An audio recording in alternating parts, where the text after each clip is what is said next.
नमस्कार, धर्म ज्ञान में एक बार फिर आप सबका स्वागत है और हमेशा की तरह मैं हूं आपके साथ कविता राणा। किसी ने खूब कहा है, ग्रहण लगा है चारों ओर, भोर भी इससे डरता है, दिन में प्रतिदिन बार बार ये प्रकाश प्रहर को हरता है।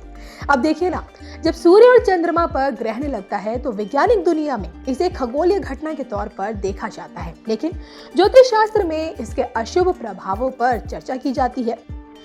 अब ग्रहण चाहे सूर्य पर लगे या फिर चांद पर या फिर मनुष्य के जीवन पर, ग्रहण तो ग्रहण होता है और ग्रहण को लेकर देश दुनिया के तमाम ज्योतिषाचार्यों का ऐसा मानना है कि ग्रहण में आपदाएं और सत्ता परिवर्तन देखने को मिलता है। ग्रहण से राजा और प्रजा किसी एक का नुकसान होना तो तय समझिए। जब सूर्य ग्रहण लगता है तो सूर्य और चंद्रमा एक ही राशि में आ जाते हैं और इन पर राहु केतु की दृष्टि पड़ने लगती है। वहीं चंद्र ग्रहण में सूर्य और चंद्रमा आमने सामने होते हैं और इनके साथ राहु केतु भी होते हैं और ग्रहों की ये स्थिति जहां मानसिक तनाव लेकर आती है, तो वहीं इनके नकारात्मक प्रभाव से लोगों को डर भी लगता है और ऐसे में लिए गए फैसले खुद पर ही उल्टे पड़ने लगते हैं। वैसे तो ग्रहण के अशुभ शुभ परिणामों से भगवान का घर भी अछूता नहीं है।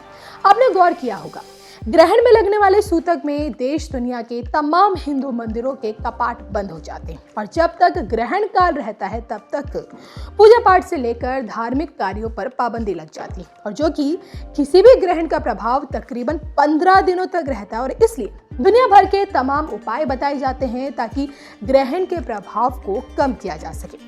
बहरहाल 2020 की प्राकृतिक आपदाएं, वैश्विक महामारी और हिंसक प्रदर्शनों के पीछे साल 2019 के आखिरी सूर्य ग्रहण के नकारात्मक प्रभाव को बताया गया था।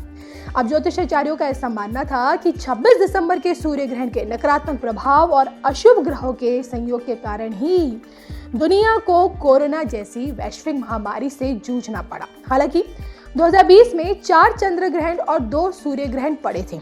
इस साल का पहला चंद्र ग्रहण 10 जनवरी को लगा, जिसे भारत में भी देखा गया। दूसरा चंद्र ग्रहण 5 जून को लगा, जो भारत में भी दिखा। तीसरा चंद्र ग्रहण 5 जुलाई को और चौथा चंद्र ग्रहण 30 नवंबर को पड़ा।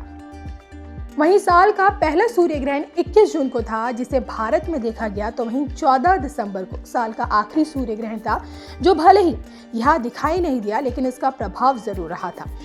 अब नए साल 2021 को शुरू होने में महज कुछ दिन बचे हैं और 2020 के मुकाबले नए साल में 2 सूर्य ग्रहण और 2 चंद्र ग्रहण देखने को आपको मिलेंगे। ज्योतिष शास्त्र के अनुसार नव वर्ष 2021 में 10 जून को साल का पहला सूर्य ग्रहण लगेगा और यह ग्रहण उत्तरी अमेरिका के उत्तरी भाग, यूरोप और एशिया में आंशिक होगा, जबकि उत्तरी कनाडा, ग्रीनलैंड और रूस में पूर्ण रूप से ये दिखाई देगा। वहीं भारत में ये ग्रहण आंशिक रूप से दिखाई देगा। इसके अलावा दूसरा सूर्य ग्रहण 4 दिसंबर को लगेगा। ये ग्रहण अंटार्कटिका, दक्षिण अफ्रीका, अटलांटिका के दक्षिणी भाग, ऑस्ट्रेलिया और दक्षिण अमेरिका में होगा। हालांकि भारत में ये बिल्कुल नजर नहीं आएगा। अब अगर बात हम चंद्र ग्रहण की करें तो 2021 में साल का पहला चंद्र ग्रहण 26 मई को लगेगा, जो पूर्ण रूप से एक ग्रहण के तौर पर देखा जाएगा पूर्वी एशिया में, ऑस्ट्रेलिया में, प्रशांत महासागर और अमेरिका में। तो वही ये जो ग्रहण होगा ये हर जगह दिखेगा। वहीं भारत में ये एक उपछाया ग्रहण की तरह दिखेगा।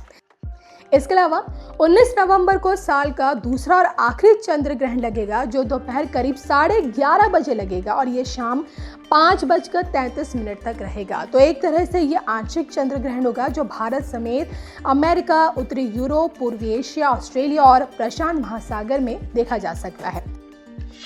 तो 2020 में पड़ने वाले तमाम ग्रहणों के चलते कहां कहां उथल पुथल रही, ये तो जग जाहिर है। अब देखिए ना, नए साल में लगने वाले 2 सूर्य ग्रहण और 2 चंद्र ग्रहण क्या खेल दिखाएंगे, ये देखना बाकी है।